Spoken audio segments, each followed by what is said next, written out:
Welcome to my channel GIC. Subscribe for daily IELTS Listening Test. Part 1. You'll hear a student asking for advice on her accommodation.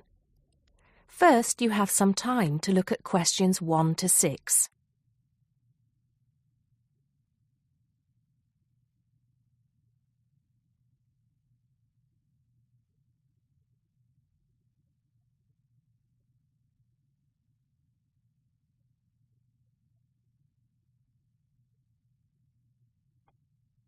Now we shall begin. You should answer the questions as you listen, because you will not hear the recording a second time. Listen carefully and answer questions 1 to 6. Good morning. So, what can I do for you? Well, it's about the accommodation where I'm staying at the moment. First, can you give me your name and address, please? Yes, I'm Maria Dominguez, and the address is 12 Pine Tree Terrace. It's in Westcliff. I'm staying with 2 other students. There's actually 4 of us in the house, us 3 students and the lady who rents the house to us. So, is there a problem? Well, there are a few, actually. You know, I'm a first-year student, and though I lived away from home for a while when I was studying over the summer in Mexico City, I've never lived abroad, and it's a big change for me. The course is tough, but that's not the main difficulty. I'm coping with that up till now, anyway. The accommodation was arranged for you by our office, wasn't it? It's a nice place by the sea.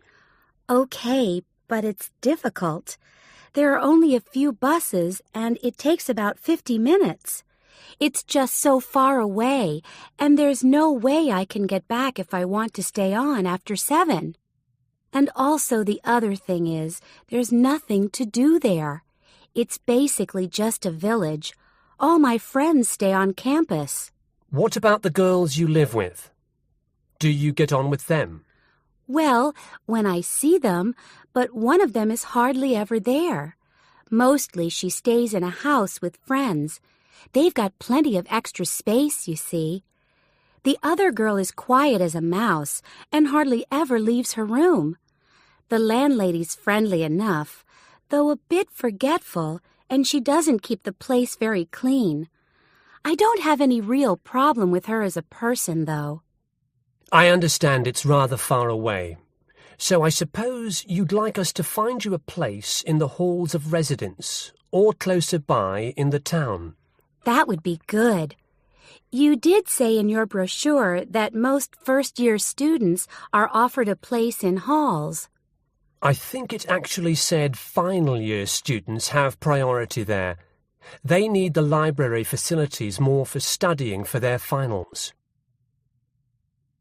Before you hear the rest of the conversation, you have some time to look at questions 7 to 10.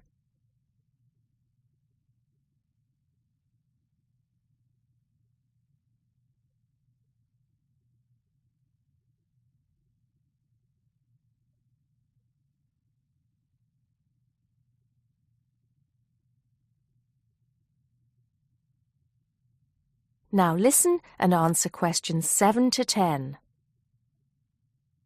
Anyway, let's see what we can do. Just a moment, I'll check what might be free. Sometimes students drop out or move from halls, though we were full at the beginning of term. By the way, have you checked the student notice boards? You know there's one in each of the 4 colleges, don't you? There are often requests for people to share houses, and it can be quite cheap. No, I hadn't thought of that, but it's a bit of a risk living with complete strangers. Now, I see there's a room free in Hillside College. That's the one with the tall tower, right? That's it. It's the smallest college and has a reputation for being quite fun. Oh, but it's a shared room. Would you consider that? That's going to be a problem for studying, isn't it? What if she plays music all the time, and maybe we won't have anything in common? Maria, I see you're studying history. So is this girl. Francesca. She's Italian. Well, at the moment I'm doing the General Humanities course, which includes history, but actually I'm planning to change to literature quite soon. That's not the thing, though. I really want a room on my own. Right. I'm afraid I don't see any other openings. There's nothing showing up on the computer, at least on campus. Well, if I have to stay where I am now, I'm going to find it more and more depressing. Here's one more thing we can try. The university owns several places on the Thanet Road and also by the West train station. Both of these are about a 20-minute walk down the hill. They're not the newest of buildings, but I could check for you. Can you come back tomorrow? Oh, no, that's Saturday. What about Monday? Yes, sure. I'd really appreciate it if you could do something for me. Let's hope so. That is the end of part 1. You now have half a minute to check your answers.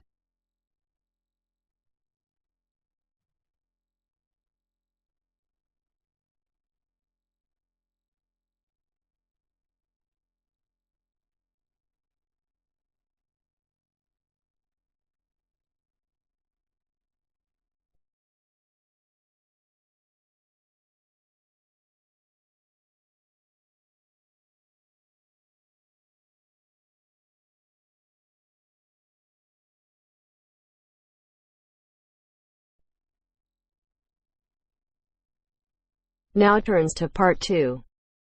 Part 2.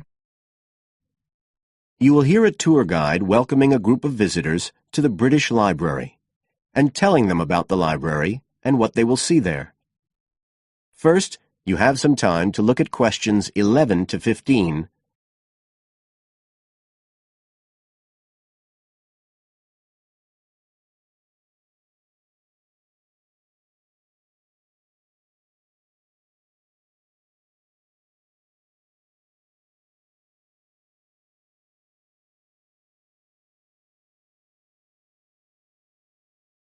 Now listen carefully and answer questions 11 to 15. Good afternoon, ladies and gentlemen, and welcome to your very own tour of the British Library on this lovely afternoon. My name is Tony Walters, and I'm your guide for today. Could I please see your tickets for the guided tour? I'd also like to remind you that any tickets bought today do not include a visit to the reading rooms. I'm afraid we don't do visits on Fridays, or any weekday during working hours, so as not to disturb the readers. But if you do want to see those rooms, the only day there are tours is on Sundays. So, I don't want anyone to be disappointed about that today. OK? Thank you. Right, we'll start with a brief introduction. As many of you know, this is the United Kingdom's National Library, and you can see that this is a magnificent modern building. It was first designed by Sir Colin St. John Wilson in 1977, and inaugurated by Her Majesty the Queen more than 20 years later in 1998. As you can see, the size is immense, and the basements alone have 300 kilometres of shelving, and that's enough to hold about 12 million books. The total floor space here is 100,000 square metres, and, as I'll show you, the library houses a huge range of facilities and exhibition spaces. And it has 1,000 staff members based here in the building. So, you can appreciate the scale of our operation. In fact, this was the biggest publicly funded building constructed in the United Kingdom last century. It is still funded by the government as a national institution, of course, and it houses one of the most important collections in the world. The different items come from every continent and span almost 3,000 years. The library isn't a public library, though. You can't just come in and join and borrow any of the books. Access to the collections is limited to those involved in carrying out research. so it's really a huge reference library for that purpose, and anyone who wants to consult any materials that are kept here can formally apply to use the library reading rooms. You now have some time to look at questions 16 to 20.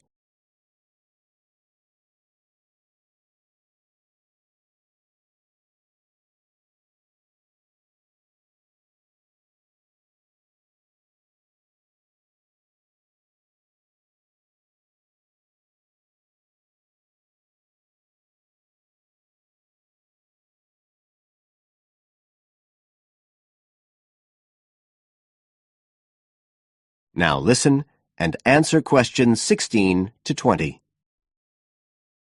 Right, well, here we are, standing at the meeting point on the lower ground floor, just to the right of the main entrance. I've given you all a plan of the building so that we can orientate ourselves and get an idea of where we'll be going. Now, outside the main entrance, you'll see the wide piazza with the stunning sculpture of Newton. The sculptor was Paolozzi, but it's based on the famous image by William Blake, and it's definitely worth a closer look. On the other side of the piazza from the statue is the conference centre, which is used for all kinds of international conventions. We'll take a quick look inside at the end of our tour. Looking ahead of us now, you'll see that we're standing opposite the staircase down to the basement, where you'll find the cloakroom, and to the left of that, we have the information desk, where you can find out about any current exhibitions, the times of the tours, and anything you need to know, if you don't have a tour guide. As you can see, on this lower ground floor, we also have a bookshop. That's the area over to the left of the main entrance. You'll be free to browse there when we get back to the ground floor. Now, opposite the main entrance on this floor, we have the open stairs leading up to the upper ground floor. And at the top of them, in the middle of the upper ground floor, you can see a kind of glass-sided tower that rises all the way up through the ceiling and up to the first floor. This is called the King's Library. It's really the heart of the building. It was built to house the collection that was presented to the nation in 1823 by the King. You can see it from every floor above ground. When we go up there, you'll find the library's treasures gallery on the left. Can you find it on your plan? That's the exciting one. So we'll be visiting that first, but we'll also take a look at the stamp display situated behind it on the way to the cafe. A lot of people miss that. The cafeteria runs along the back of the floor, and in the right-hand corner you'll find the lifts and toilets. Always good to locate them. The other main area on that floor is the public access catalogue section, and I'll show you how that operates when we get up there.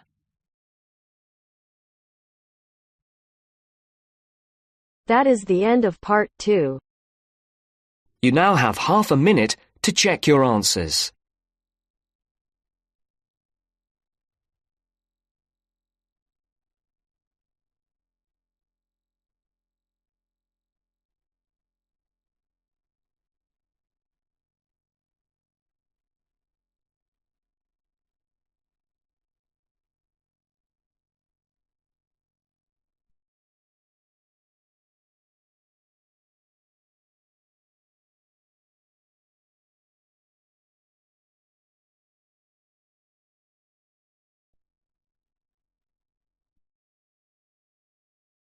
Now turn to Section 3. Section 3. You will hear a dialogue between two students, David and Jim. First, you have some time to look at questions 22 to 25.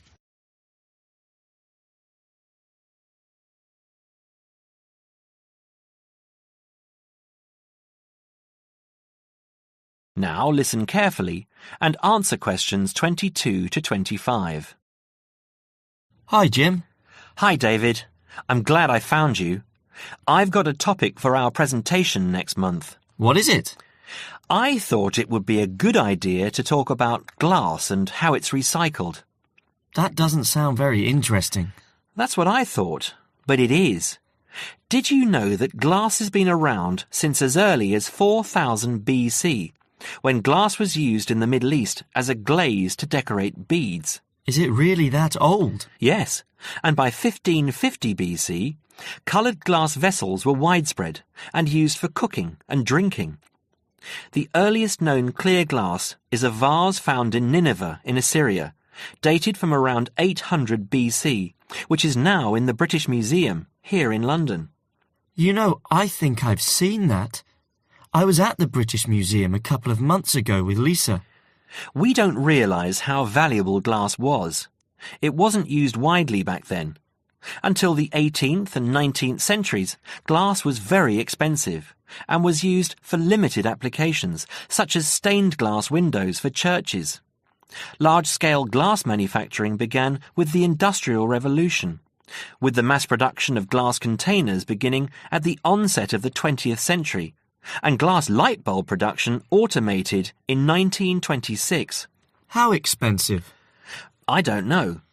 But nowadays glass is much less expensive and is taken for granted as a packaging material, in addition to its use in windows and other applications. Do you know what glass is made from? New glass is made from a mixture of 4 main ingredients: sand, soda ash, limestone and other additives. These additives include iron for colour, brown or green, chromium and cobalt for colour, green and blue respectively, lead to alter the refractive index, alumina for durability, and boron to improve the thermal options. Annually, total glass use in the UK is estimated at around 3.6 million tonnes. Before you hear the rest of the conversation, you have some time to look at questions 26 to 31.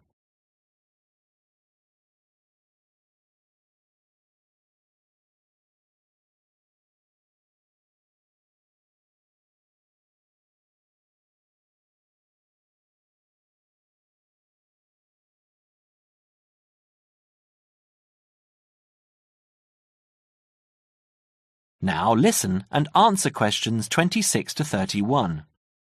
You're kidding. That's phenomenal. What do we do with all that glass? Where does it go? Using present technology, the UK glass industry has the capacity to recycle over 1 million tonnes of glass each year. And this, coupled with the material's unique ability to be infinitely recycled without compromising its quality, creates a compelling case for the recycling of glass.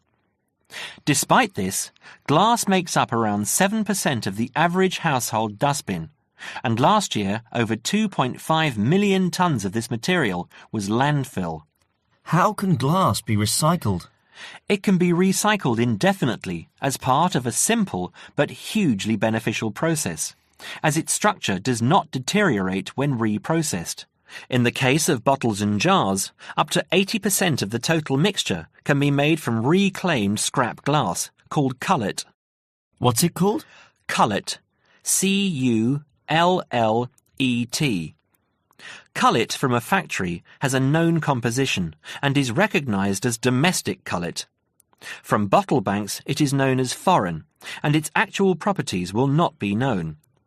Recycling 2 bottles saves enough energy to boil water for 5 cups of tea. You know, I wouldn't mind a cuppa now. Did you know that recycling reduces the demand for raw materials? There is no shortage of the materials used, but they do have to be quarried from our landscape, so from this point of view, there are environmental advantages to recovering and recycling glass. For every tonne of recycled glass used, 1.2 tonnes of raw materials are preserved. Recycling also reduces the amount of waste glass which needs to be used as landfill. I know. It's a social conscience we all need to have. Taking part in recycling the waste we produce makes us think about the effects we are having on our environment and enables us to contribute towards a greater level of sustainability. It's not all about economics, you know. I'm sure you're right, Jim. That is the end of section 3. You now have half a minute to check your answers.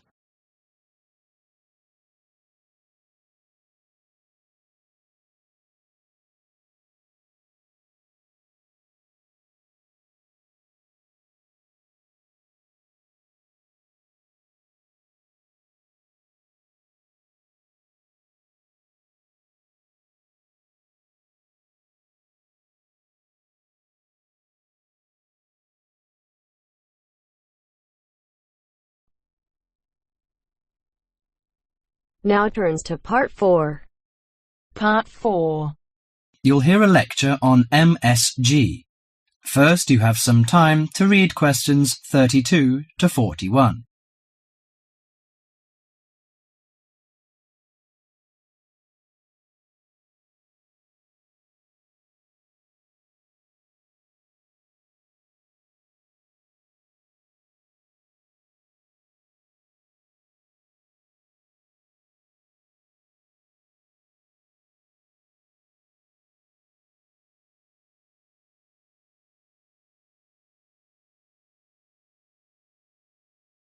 Now listen to the conversation and answer questions 32 to 41. You've probably noticed that MSG appears regularly among the ingredients of your favourite foods. But what is it? How long has it been used? How is it used? MSG, or monosodium glutamate, is a chemical commonly used to add flavour to salty or sour tasting foods. The average person knows almost nothing about it, but today MSG is found in everything from potato chips to soup. Its principal component is an amino acid called glutamic acid or glutamate. It was identified by Professor Kikunae Ikeda in 1908, but Eastern cooks have been using glutamate-rich seaweed as flavouring for more than 1,200 years. Glutamate is found in two forms. Bound glutamate, which is linked to other amino acids forming a protein molecule, and free glutamate, that has no link to protein. Only free glutamate is effective in enhancing the flavour of food. Foods often used for their flavouring qualities, such as tomatoes and mushrooms, have high levels of naturally occurring free glutamate. MSG is usually produced through fermentation of corn, sugar beets, or sugar cane. The finished product is a pure white crystal, which dissolves easily and blends well in many foods. Monosodium glutamate enhances the basic flavour of many foods. New studies also show that MSG elicits a unique taste that is known as umami in Japan and often described by Americans as a savoury, broth-like or meaty taste. Umami may be the fifth basic taste, beyond salty, sweet, sour and bitter. As an integral part of cuisines around the world, this savoury taste is common to the bouillons of Europe, the oyster sauce of China, the soy and fish sauces of Southeast Asia, the pizza of Italy, and the chowders and stews of America. MSG helps bring out the best natural flavours in a variety of foods such as meat, poultry, seafood, and vegetables. While MSG harmonizes well with salty and sour tastes, it contributes little or nothing to sweet or bitter foods. Results of taste panel studies indicate that a level of 0.1 to 0.8% MSG by weight in food provides optimum enhancement of the food's natural flavour. This is within the range of glutamate that naturally occurs in foods. Approximately 1/2 teaspoon of MSG is an effective amount to enhance the flavour of a pound of meat or 4 to 6 servings of vegetables or soup. MSG is a self-limiting substance. Once the proper amount is used, adding more contributes little to food flavour. Overuse of MSG, as with many other seasonings and spices, may cause some foods to have an undesirable taste. There is simply no substitute for wholesome quality food and good cooking techniques. MSG makes good quality food taste better, but will not improve the flavour of poor quality food. Disturbingly, scientists have known since the 1960s that MSG kills brain cells in young animals. Further research suggested that MSG may also be responsible for ailments ranging from skin rashes to irregular heartbeat and depression. Reports vary on just what percentage of the population is sensitive to MSG. One researcher put the figure as high as 30%, but food industry-sponsored studies have suggested it as low as 1 to 2%. Baby food manufacturers agreed to take MSG out of their products in the 1970s, but it is still widely used in other foods. This is because MSG is an economical way of stimulating great taste. If you're making a chicken stew but can't afford a whole chicken, why not use a little chicken and a lot of MSG? Consumer groups in the USA campaign regularly against its use, but for many of us, MSG will continue to be a part of everyday life. Food, it seems, will always be a matter of personal taste. That is the end of part 4. You now have half a minute to check your answers.